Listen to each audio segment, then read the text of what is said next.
kinabuhi labing pililhon kay sa Diyos kinigihatag o kimahal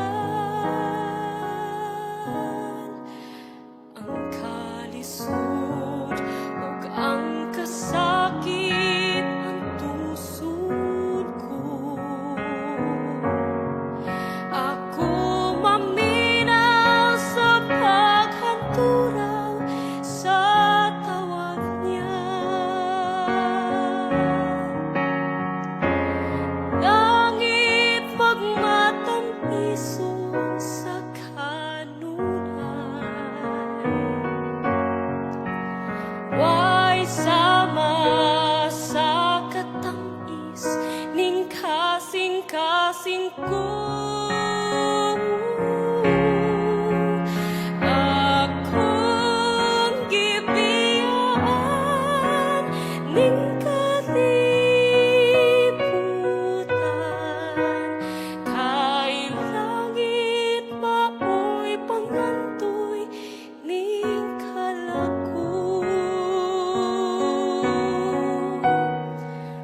Malisod ang pagwagtang sa pangalagan, kay ang Ginoo hapit na nga mobalik siya. Unya pagkapahiran ang mga luha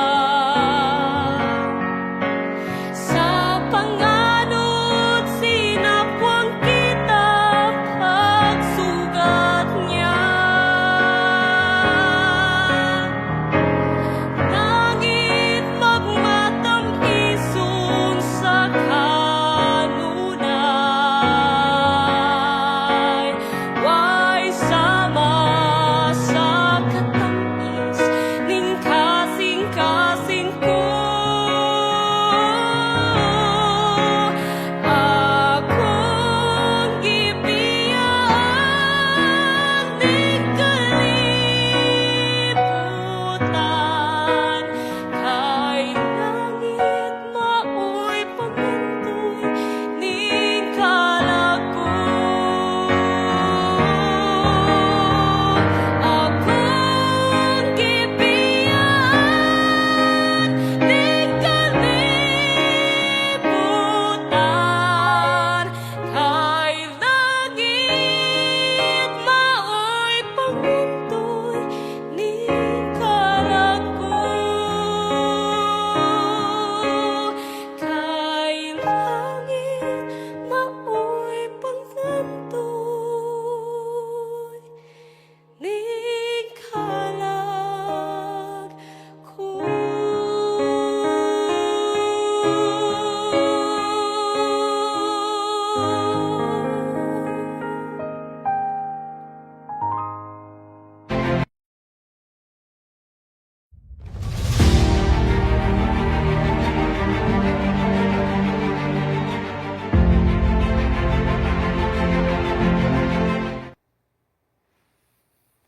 Sa atong mga kahigalaan sa kahanginan, maayong gabi kaninyong tanan.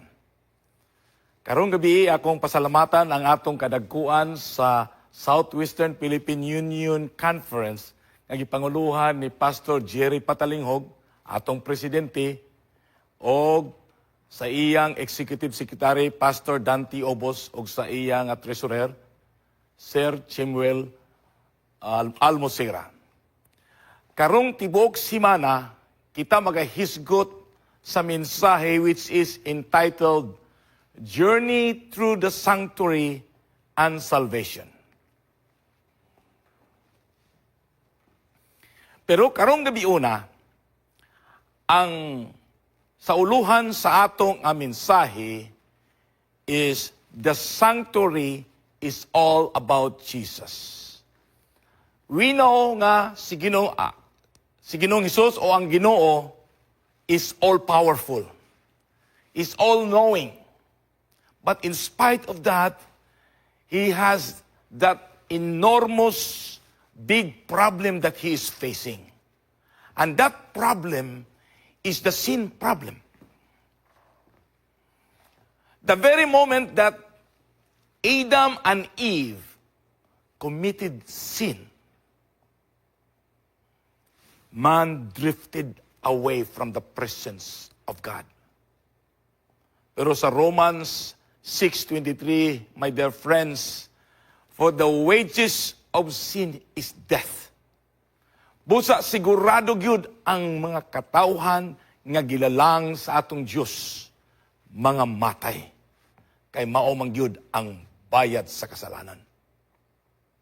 But because of God's unfathomable love for His creation, He had a plan of redemption. And that plan is through the sanctuary. The sanctuary is a type of Jesus. Jesus came down from heaven to dwell among us so that we can talk to Him. Ato siyang mahimamat. Ato siyang mahugoy-hugoy. O sa diha nga ato siyang mahugoy-hugoy, atong mailhan ang katibuk, ang gugma sa Diyos alang sa katawhan. So Jesus left His divinity in heaven and became man and dwell with us. So His love, the love of God is revealed through Jesus Christ. Atong iduko ang ato nga mga ulo aron sa pag-ampo. O Diyos nga Amahan, kami miduol kanimo pagpasalamat sa imong gugmag kaluoy o proteksyon pagpreserbar sa among kinabuhi hantod karong taknaa. Karong gabi una kami naghangyo nga ikaw magatudlo sa ako nga mga ngangabil aron akong malitok ang imong pulong. Pulong nga magahatag kanamo og kasiguruhan og paglaom nga imo kaming balikan sa imong ikaduhang pagbalik og pagadad-on didto sa paraiso nga imong giandam alang sa mga matarong. Pasaylua kami sa mga kalapasan o Dios ning tanan among ipangayo sa ngalan ni Ginoong Hesus nga among manluluwas. Amen. In Psalm 73, 3:12 to 13, atong basahon. Kay nasina man ako sa mga mapahitason, sa pagkakita nako nga ang mga dautan na dato. Di ba ato man kana nabati mga kaigsunan? Usay ang atong mga silingan namang gani di mo tuo kang Ginoong Hesus. Pero hamugaway man ang ilang kinabuhi. Mausab kini ang nabati niining writer sa Salmos 73 nga si Asaph nga usa ka musician nga nagtrabaho didto sa templo sa Jerusalem. Nakita niya ang matag mga worshiper nga muadto didto sa templo aron muyango sa Dios sa ilang gibati. So sa ilang suliranen nga ilang gipasan. O kana nabati pod ni Asaph og atong padayonon sa bersikulo 12 sa kapitulo 73. Ingon niini ang mga dautan, kanunay silang hamugaway og nagkadaghan pagyud ang ilang bahandi. Murag unfair ang atong Ginoo mga kaigsuonan. Mao kana ang gibati ni Asaph og sa mga magsimba didto sa Jerusalem nga nakita ni Asaph mga kaigsuonan. Padayuno na to sa bersikulo 13. Busa wala ba di ay kapuslanan ang pagputli ko sa akong kasing-kasing o ang pagpaningkamot ko nga dili kabulingan sa sala ang akong mga kamot. Mga kaigsunan, ingon siya, wa man day pulos kining kita magminatarong pag-alagad sa atong Diyos. Kaya nga ang atong silingan, atong kaila, nga dili magay mo tuo sa Diyos. Hayahay mga hinoon ang ilang kinabuhi. Labon ako dinhi, nagminatarong, nagsimba sa Dios sa kanunay nga panahon. Unya, nagkalisod-lisod man hinuon. Labi na sa pagpaeskwela sa ato nga mga anak, sa ilang tunghaan, moabot na ginang katapusan sa bulan, ato na rin bayaran ang ilang mga tuition fees. O sa ato nga panimalay, bayaran nato ang renta o ang mga mortgage, ang atong utang mga kaigsuonan. Unfair kayo ang kinabuhi. Mao kini ang gibati ni Asap mga kaigsuonan. Padayunon nato. Sa Psalm 73, 14 o 17. Sa 14, nag-ingon, gipaantos mo ako, O Diyos, sa tibok adlaw, o gisilutan mo ako, matagbuntag. Kay dili gyud mahiluna ang huna-huna, mga kaigsuonan ni Asap. Kay tungod ni ining unfair nga treatment sa ato nga Diyos. Kuwa man lang siya gihimo aron pagbadlong ni ini o ma-correct ang mga sitwasyon sa kinabuhi. Pero sa 17, mga kaigsuonan, mao nga miadto ako sa templo. O Diyos, unya nasabtan ran nako kung unsay mahitabo sa mga dautan. Mga kaigsuonan, praise God nga nakita ragyod ni Asap ang solusyon sa iyang dako kaayong problema nga iyang ginapasan, mga kaigsuonan. Maayo po ni si Asap kay sa iyang pagmahay sa Diyos, wala gyud siya nag-backslide. Misulod lang gyapon siya sa templo, nagsimba ra gyapon siya, nag-alagad ra gyud siya, o gihatag sa Diyos ang solusyon o ang tubag sa iyang dako nga problema. Kay unsa man dahi mga kaigsuonan, ang iyang nakita didto sa templo. Sa sulod sa templo, mga kaigsuonan. Sa unang gamit nga makita nimo diha sa sanktuaryo sa Dios, naa diha ang altar of sacrifice o sa uban pang pulong gigamit sa version sa Biblia, the altar of burnt offering. Diha dapita, mga kaigsuonan, mahitabo ang pagsunog sa mananap nga gihalad. O kaning mananap nga gihalad, ang sangputanan ini mahimo kini siyang abo. O kaning abo, himuon kini siya og pagtipok diha sa kilid sa altar of sacrifice. Og mao kana ang nakita ni Asap sa diha misulod siya sa templo. Kay unsa man dayong buot pasabot ni ining abo, mga kaigsuonan. Ang abo di ay ang simbolo sa paghukom sa katawhan, mga kaigsuonan. Kay ang pagsunog mao man kanang ultimate judgment of the people nga maggahi sa ilang kasing-kasing o huna-huna aron sa pagsunod sa kabubuton sa Dios. Busa, mga kaigsuonan, it does not matter pobre, sapian ang ato nga sitwasyon sa kinabuhi. Kay sa gihapon, kitang tanan moatubang kita sa paghukom sa atong maglalalang nga mao ang Dios aron kita pagahukman, mga kaigsuonan. Unsa man ang sanktuaryo, mga kaigsuonan? Kung atong tun-an kini pinaagi sa Wikipedia, ang sanktuaryo nagaingon, ang Wikipedia nagaingon, sanctuary is a place of safety, a place of refuge. Pero unsa may gisulti sa pulong sa Dios atong abrihan sa Exodus 25:8 o 40.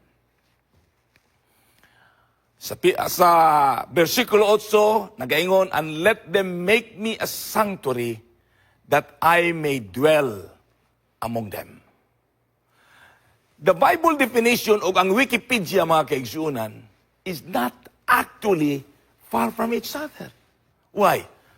Because the Bible said that the sanctuary is the place where God dwells. Kanang nagpuyo. It's like a house.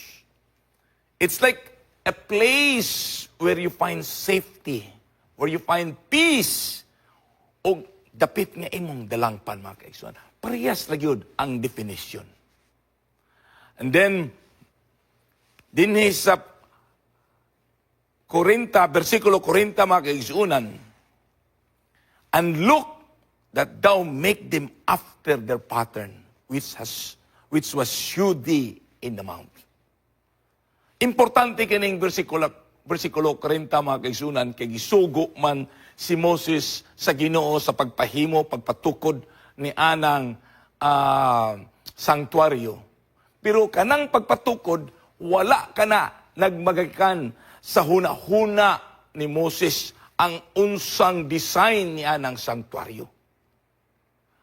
Ang tinuod, gipakita sa Ginoo ang orihinal nga imahe sa sanktuaryo nga tuad dito sa langit o gikopya kana ni Moses aron iyang mapatukod ang tinguha sa Dios alang sa iyang mga katawan. And Moses, mga kaigsunan, built it according to the instructions of God, a copy and a replica of the original sanctuary which is in heaven. Kung atong basahon ang Exodus Kapitulo 36, paingon sa 40, diha nato makita kung giunsa ni Moses ang pagpatukod sa sanktuaryo dito sa kamingawan. And when the sanctuary was done and built, gididikar kani ni Moses o giampo o naghalad sila dito sa kamingawan o gitubag kana sa Dios. In Exodus 40:34, nagaingon, then a cloud covered the tent of the congregation, and the glory of the Lord filled the tabernacle.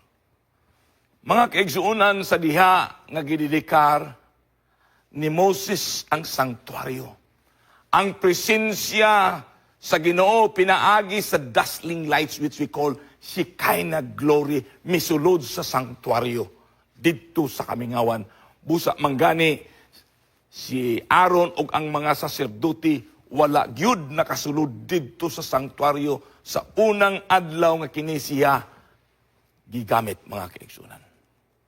Because nahadlok sila nga mamatay sila sa presensya sa Dios. And that was the first record of the sanctuary in the wilderness in 1445 BC. Pero sa diha nga namatay na si Moses o ang mga kanakan sa Israel, mitabuk dito sa pikas aping sa Jordan River. Nahimo silang bantugan nga nasod, ilang gidala ang ilang portable nga sanctuary dito sa pikas nga dapit. Unya, nahimo silang dako na kaayo nga nasod. Bantugan nga nasod nga gipanguluhan ni Haring David. Si Haring David, gusto gid niya nga mahimuot ang Dios kaniya. Kay tungod iyang naangkon ang grasya, kapasayloan sa iyang sala, og sa kaluoy nga gihatag sa Dios sa iyang kinabuhi. Busa, gusto niyang tumbagan kini sa pagpahimo sa iyang permanente nga dwelling place which is a temple. Pinaagi kang propeta Nathan. Uy, nalipay si propeta ni Ana. Og iya kining gipananghid sa Dios. Pero ang Dios nag-ingon kang propeta Nathan. Og iya pong kining gisulti didto kang David. Nga dili ko tugutan si David nga mo patukod ni anang templo. Kay ang iyang kamot puno sa dugo. Kay si David usaman ka warrior, bantugan nga mandirigma o sundalo, mga kaigsunan. Pero tugutan ko ang iyang anak na mao si Solomon. Busa, mga kaigsunan, napatindog ni Solomon ang templo which was popularly known Solomon's Temple. Mao kanang ikaduhang templo nga napatukod ni adtong 960 BC, mga kaigsunan. ug sa diha nga nahuman ang templo, gididikar ni Solomon, human sa iyang pag-ampo, mga kaigsuunan, gitubag sa Ginoo ang halad nga gihatag ni Solomon didto sa altar of sacrifice. Na ay kalayo gikan sa langit, milamoy ni anang halad nga mananap didto sa altar of sacrifice. Unya ang Shekinah glory misulod sa templo, mga kaigsunan. Susama sa naghitabo didto sa kangawan sa panahon ni Moses. Kung imo kining basahon sa detalye, makita kana nimo sa 2 Chronicles 7, mga kaigsunan. Pero tungod sa kagahi sa ulo sa mga tao, sa nasod sa Israel, mga kaigsuunan, o sa ilang magay sa kasing-kasing, nahimo silang mas sinupakon sa kaubuton sa Dios. Gitugot sa Dios nga ang banyaga nga nasod sa Babylon nga gipanguluhan ni King Nebuchadnezzar mobuntog o mopulpog ni anang Jerusalem, mga kaigsuunan. O gikuha ang tanang katawhan, gidala didto sa nasod sa Babylon aron mahimong ulipon. Dako kayo nga makasusubo nga panghitabo sa mga kanakan sa Israel, mga kaigsuunan. Pero maluluyon ra gyud kaayo ang Dios sa iyang mga katawhan. Kay nganuman, gitagaan niya og 70 ka tuig aron sila mata og makahinulsol sa ilang nga sala. Og niadtong 515 BC, mga kaigsuunan, nibalik ang mga katawhan sa Israel didto sa Jerusalem og ilang napatukod ang ikatulong sanktuaryo o templo, mga kaigsuunan, o sikan in a permanent basis ang templo nga popularly known, mga kaigsuunan, as Zerubbabel's Temple. Sa diha nga gididikar kaning templo, na ay mga hamtong ug tigulang nga nakasaksi ni anang pagdedikar sa templo ni Zerubbabel, mga kaigsuunan, mitiyabaw sa paghilak. Kay nakita nila nga ang ilang templo nga gitukod ni Zerubbabel is inferior, mga kaigsuunan, kung itandi nimo sa templo nga gipatukod ni Solomon. Inferior in material quality. Unya, inferior of spiritual quality. Kaya nga naman, mga kaigsunan, of course, it is understandable nga pagpatukod ni Solomon, ipon manggod ni David ang tanang bahandi o kwarta nga iyang natigom o gibubo aran sa pagpatindog ni anang Solomon's Temple. Pero sa kapanahunan ni Zerubbabel, gikan sila sa pagkaulipon sa banyaga nga dapit o sila mibalik sa Jerusalem, wala sila'y kwarta o igong pundo aron ilang mapatukod ang guwapo nga materialis puertes nga templo sa ilang kapanahunan. Busa, understandable ra gyud kaayo nga inferior in material quality. Pero nganong inferior man gihapon ang ilang gibati in spiritual quality? Kay ngano, mga kaigsuunan, sa diha nga ilang gididikar ang ilang templo, wala sila'y nakita nga Shekinah glory nga misulod sa ilang templo. Busa, mga kaigsuunan, to give comfort to His people, gipadala sa Ginoo ang propeta nga ginganlang Hagay aron mohatag kanilang comforting words. Og dinhi sa Hagay 2:6 paingon sa 9 nagaingon, for thus saith the Lord of hosts, yet once it is a little while, and I will shake the heavens and the earth and the sea and the dry land, and I will shake all the nations, and the desire of all nations shall come, and I will fill this house with glory, saith the Lord of hosts. The silver is mine, the gold is mine, saith the Lord of hosts. The glory of this later house shall be greater than that of the former, said the Lord of hosts. And this place will I give peace, said the Lord of hosts. Mga kaigsuunan, nag-ingon ang Ginoo, ayaw kamo kabalaka. Kay nga naman, kung nagtuo di ay kamo, nga ang inyong templo is inferior in material quality. Versikulo 8, nag-ingon, ang mga silver, ako na. Mga bulawan, ako na. O uban pa nga mga mamahalon nga mga materialis, ako na. Nag-ingon ang Ginoo. Busa, ayaw ka mong pagkabalaka. Kaya wala ako nagkinahanglan ni anak. Mao ko nang but, ipasabot sa Ginoo. Pero, nganong inferior in spiritual quality? Nag-ingon ang Ginoo, ayaw ka mong pagkabalaka. Kay ngano, nag-ingon ang Ginoo, sa dili mo dugay, akong pagauyugon ang mga langit, akong pagauyugon ang kalibutan, akong pagauyugon ang mga dagat o ang mga yuta. Unsa may pasabot niini mga kaigsuunan. Kanang pag-uyog. Atong hinumduman mga kaigsuunan, sa diha ang Ginoo nakighinabi sa iyang katawhan didto sa kamingawan sa Israel.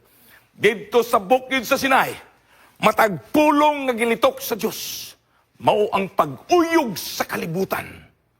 O pagdahili sa mga dalugdog o sa mga kidlat mga kaigsuunan susama sa mga kalayo nga midahili didto gikan sa bukid. In Greek mga kaigsuunan, mao kining gitawag nga theophany. Manifestation of the presence of God. Busa na ingon ang Ginoo, ayaw kamo pagkabalaka.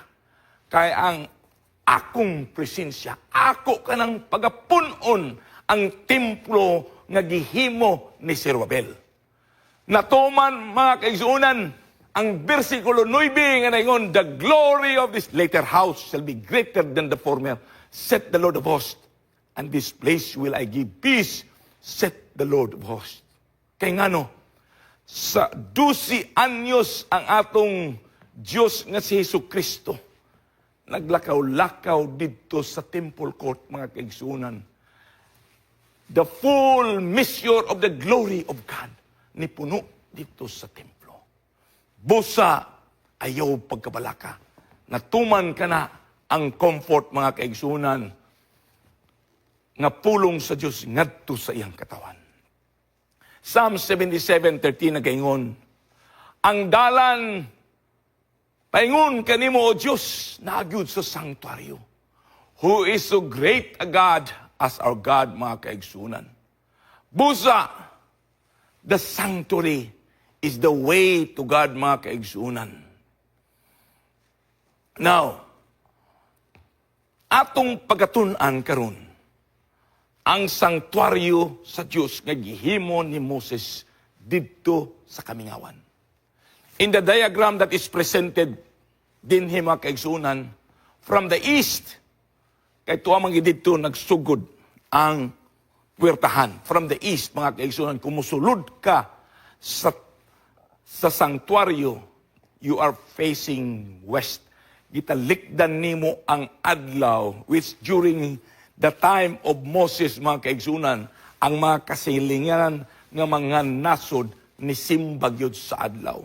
Sa diha nga ikaw mo simba sa Dios, talikdan nimo nang Dios sa adlaw, mga kaigsunan.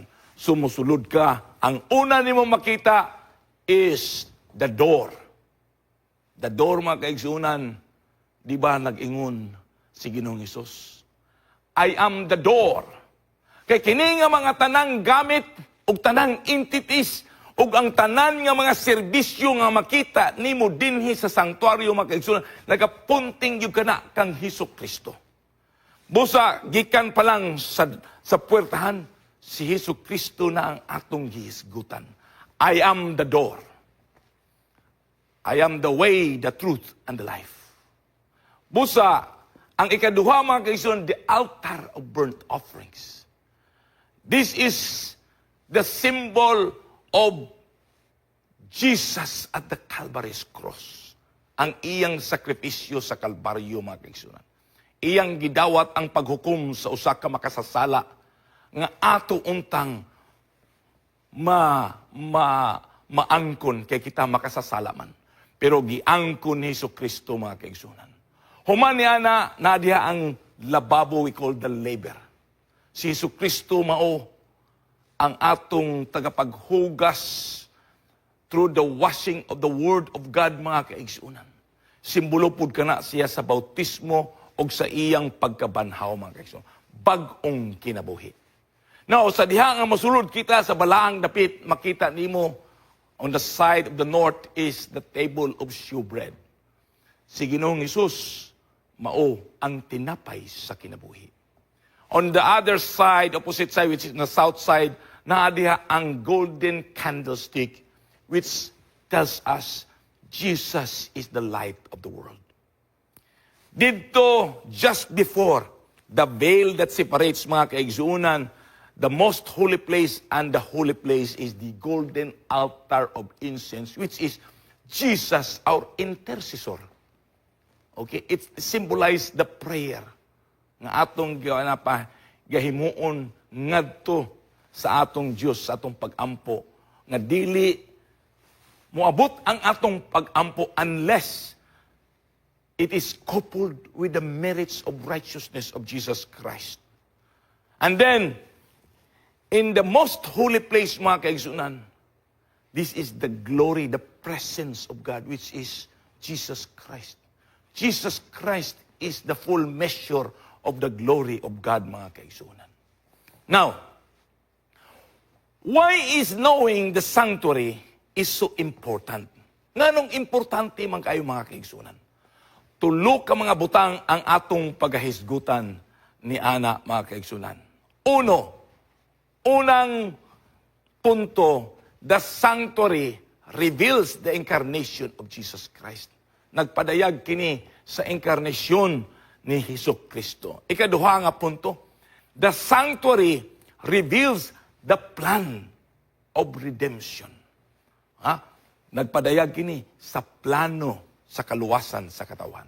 Ang ikatulo, the sanctuary reveals the role of Jesus in the plan of redemption. Ato kining tagsa-tagsa nga pagahisgutan karong gabi mga kaigsunan. Una is, the sanctuary reveals the incarnation of Jesus.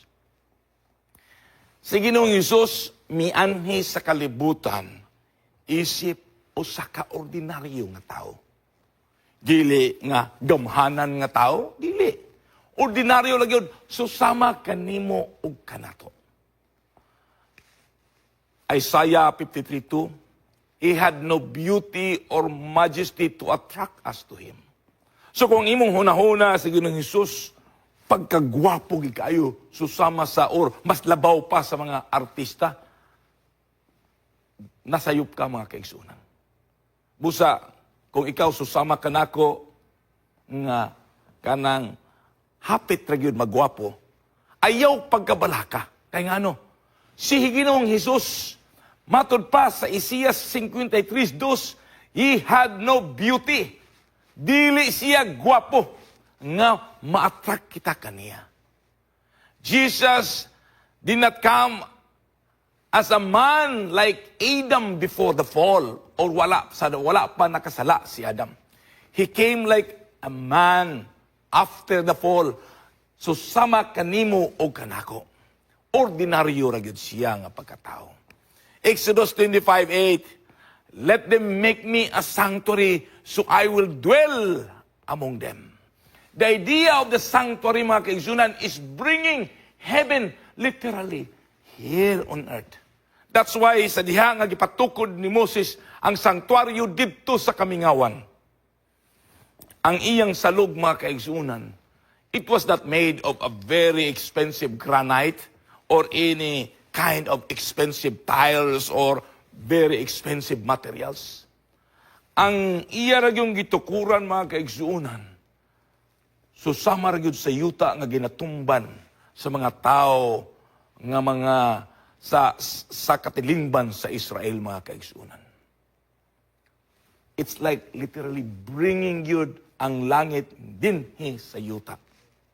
Behold, the virgin shall be with a child and bear a son, And they shall call him Emmanuel, which means God is with us. Kanang sanctuaryo, mga kaigsunan, usara gina siya katulda. If you are looking at the bird's eye view sa geography dihang sa Kamingawan, gipatiwad-an ka ng tulda nga sanctuaryo sa tanang tulda sa katauhan sa nasod sa Israel, mga kaigsunan. Literally, Jesus dwells among men, mga kaigsunan. Nakigkauban siya kanato. John 1:14, and the Word was made flesh and dwelt among us. And we beheld His glory, the glory as of the only begotten of the Father, full of grace and truth. So ang pulong, mao ang Ginoo, mga kaigsunan, nahimong unod. So kinsa man kanang nahimong unod? Si Hesus Kristo, mga kaigsunan, og atong nasudong ang iyang himaya.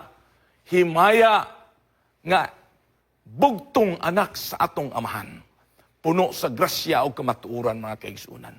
Nganong kinahanglan man siya magpakatao.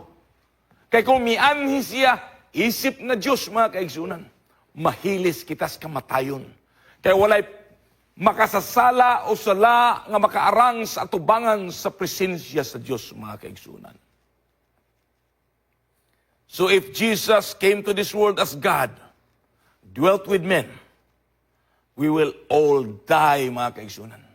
That's why Jesus hides His divinity in human flesh. Aron ato siyang mahimamat, mahigoy-hugoy, mailhan, og atong mailhan ang katibuk ang gugma sa atong amahan. Alang kanato, mga kaigsunan.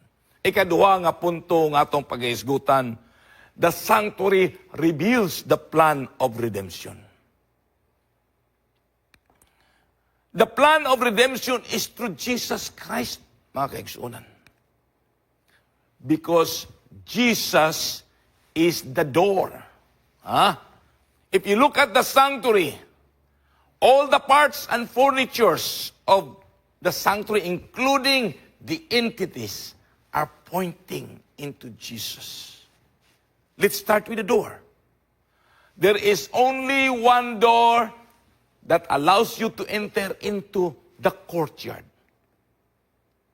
And there is only one door that allows you to enter into the holy place. And there is only one door that allows you to enter into the most holy place, mga kaigsunan. What does it mean? It means Jesus is the way, the truth, and the life. Wala na ilain pa, mga kaigsunan. John 10:9 nag-ingon, I am the door. By me, if any man enter in, he shall be saved and shall go in and out and find pasture. Now, ang ikaduha nato nga gamit nga atong paghisgutan, mao ang first furniture nga makita diha sa sulod sa courtyard, which is the altar of sacrifice.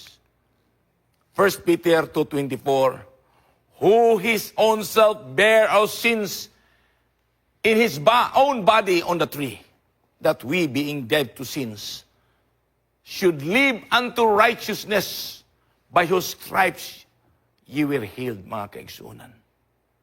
Ako nalibog sa pagbasa niini nganong whose stripes you were healed. Kini ang mga pulong nga gisulat ni Pedro. Pero kini nga mga pulong nga gisulat ni Pedro, gisulat kini originally by Isaiah, mga kaigsunan. By whose stripes you were healed. Kaya nga naman, si Jesucristo dili man susama sa usak ka tigre or zebra nga na siya stripes sa iya nga mga lawas. Maudiay, mga kaigsunan, nga na siya stripes kay gilatigo di ay siya sa mga Romanhong sundalo. O ang latigo nga gigamit, mga kaigsunan, kining Romanhong latigo, gihimo kini siya susama sa usa ka pinungpong nga mga pisi, nga matag pisi, nga gipungpong mga kaigsunan, didto gihukot ang mga buak-buak nga hait nga mga bukog sa mga mananap. Ug sa diha kining ilapdos sa likod ni Ginoong Hesus, midulot katong mga hait nga mga bukog ngadto sa iyang unod, ug sa diha nga gibira kini sa sundalo, nalangkat ang mga unod ni Ginoong Hesus ug milakra ang stripes sa iyang lawas. Nakita kini sa panan-aw ni Isaias, pero nakita sa duha ka mga mata ni Pedro, busa iya kining gisulat mga kaigsunan, by whose stripes you were healed, mga kaigsunan. The altar of sacrifice is a symbol of the Calvary's cross, sacrifice of Jesus Christ that He endured because of your sins and mine, mga kaigsunan. The altar of sacrifice is where the sinner during the time of Moses would bring a lamb so that the lamb will be received by the priest. Kanang lamb, mga kaigsunan, kinahanglan yung kinasiyang putli, walay tatsaan and blemish. Susama ni Kristo nga wa gyud nakasala. Putli ang iyang kinabuhi. O kanang alam mga kaigsunan, imong ihunghong ang imong sala, ug imong idatog, ug ibutang ang imong kamot sa iyang ulo. Aron ang imong sala matransfer didto mga kaigsunan sa karniro nga inosente nga halad aron sa kapasayloan sa imong sala. Jesus is telling us mga kaigsunan, please come as you are. Because Jesus is always willing and He is always welcome you into His arms, mga kaigsunan. And we will experience forgiveness. You will know the love of God through the sacrifice of Jesus Christ. He is the grace of our salvation. You only have to accept it by grace, mga kaigsunan. And the next furniture is the laver. The laver is made of bronze, mga kaigsunan. Gikan kini siya sa mga donated nga mga salamin sa mga kababayenhan sa Israel. Kay kaniadto ang ilang salamin, mga kaigsunan, gikan man gyud sa bronze nga gipasinaw. And it is very symbolic. Nga kini di ay siya nga salamin nga gisunog o gihulma nga dako kayo nga lababo nga gisudlan og tubig. Ang salamin is simbolo of the law of God. Nga ang salamin, mga kaigsunan, makatudlo ka na sa hugaw sa imong dagway, pero dili ka na makalimpyo. Kaya bisang pag-unsaon ni mo nudnod ng salamin sa imong panagway, wag yung kalimpyuhan nga mahimo sa imong dagway. Magkinahanglan kag tubig aron ihilamos nimo aron mahimong malimpyo ang imong dagway. 1 Corinthians 6:11, and such were some of you, but you are washed, but you are sanctified, but you are justified in the name of the Lord Jesus and by the Spirit of God, mga kaigsunan. So, matagaan kita o kalimpyuhan, pinaagi sa paglimpyo sa tubig sa pulong sa Diyos, mga kaigsunan, which is Jesus. That is also a symbol of our baptism, the symbol of resurrection of Jesus Christ that is giving us a new life. Sa diha nga bautismuhan ka, bag-o ng imong kinabuhi. You are resurrected because the old self that you are is already buried, mga kaigsunan, sa imong santos sa bautismo.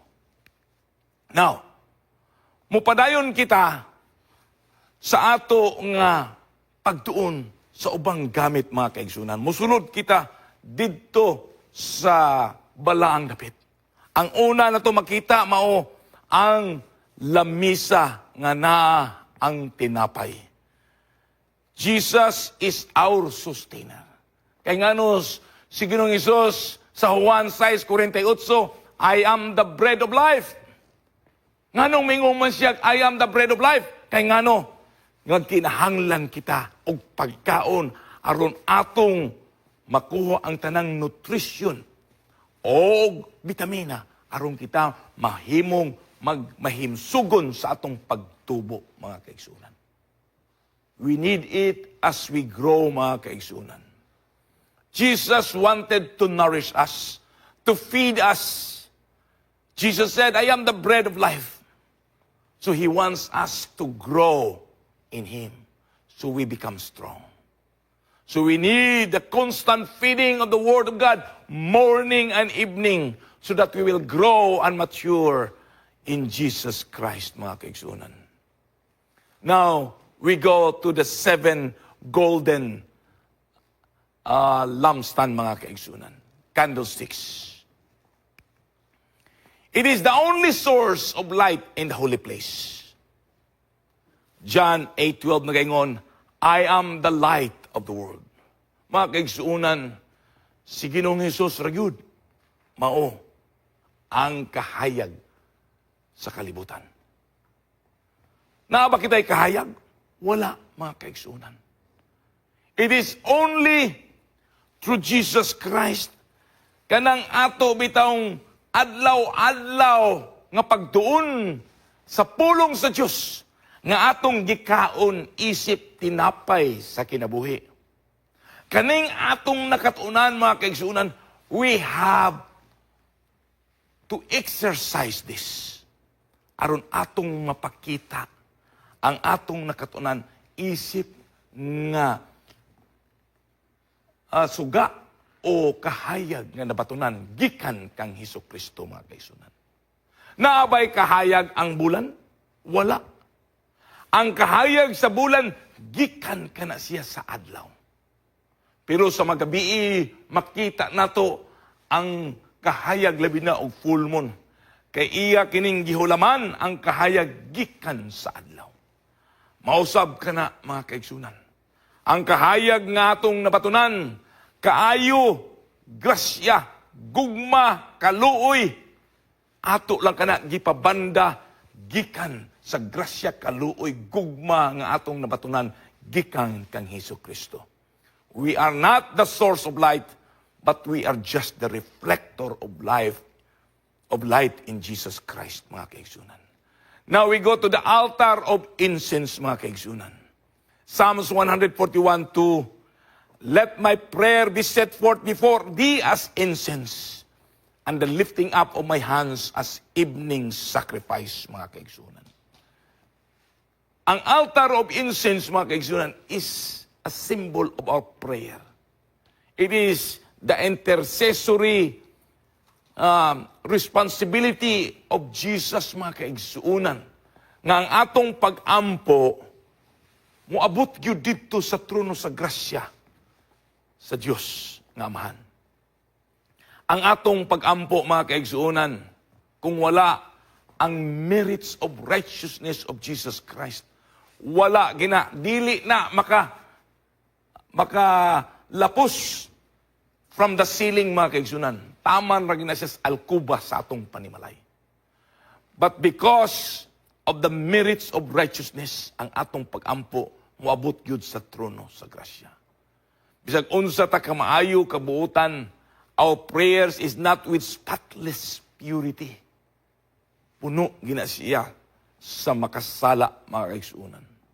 So, to summarize these 3 furnitures in the holy place, mauday kini siya ang formula to a sanctified life. Kanang balaan o matarong nga kinabuhi. So, mga kaigsuunan, unsa ang formula? The Word of God. The study of the Word of God, morning and evening. Ang ikaduha, mao ang exercise of the words that we learn every day through our study. O ang kinabuhi nga may nampuon is symbolized by the altar of incense, mga kaigsunan. Now, we go to the third point that we are going to talk about. The sanctuary reveals the roles of Jesus, mga kaigsunan. There are two entities found in the sanctuary. The Lamb and the High Priest. The Lamb, mga kaigsunan, kung wala ang karnero o halad nga mananap, wala gyud sanctuary service nga mahitabo didto sa sanktuaryo sa Kamingawan, mga kaigsunan. John 1:29 nagaingon, si Juan sa diha nga nakita niya si Ginoong Hesus nagpadulong kaniya sa Jordan River kay gusto siya magpabautismo, naingon siya, "Behold the Lamb of God which taketh away the sin of the world," mga kaigsunan. Jesus, atong hunaw-naon, mga kaigsunan, had to live first a perfect life so that He will qualify as the Lamb of God. Because the requirement to become a perfect sacrifice aron pagasunugon dito sa altar of sacrifice, the lamb or the animal had to be perfect and blemished, dili masakiton, dili pungkol, dili na ay gibati. Kinahanglan, himsog, perfect, tambok, yun mga kaigsunan, insakto yun ang iya. That's why it points to Jesus living a perfect life for us. Wa gyud siya nakasala, bisan manggani siya gitintal, mga kaigsunan. Just like we are. Gitintal ta, pero kita nakasala, pero si Ginoong Hesus wala, mga kaigsunan. But in the sanctuary, the sinner does not bring the blood into the holy place. The sinner is dependent on the priest or the high priest nga mosalod niya ng dugo nga gikan sa mananap og dalon didto sa sulod sa sanktuaryo og ipisik-pisik didto sa belo, mga kaigsunan, aron matagaag kapasayloan ang sala, mga kaigsunan, sa adtong mas makasasala nga nangayo og pasaylo. Si Ginoong Hesus mao ang atong high priest, mga kaigsunan. Hebrews 8:1 and 2, "Now of the things which we have spoken, this is the sum. We have such a high priest who is set on the right hand on the throne of the majesty in the heavens." Jesus, mga kaigsunan, is not only our lamb that gives away his life for sacrifice of our sins, mga kaigsunan. Jesus is also our high priest so that we have access back to God, mga kaigsunan. Siya mao ang atong tagapatilwala.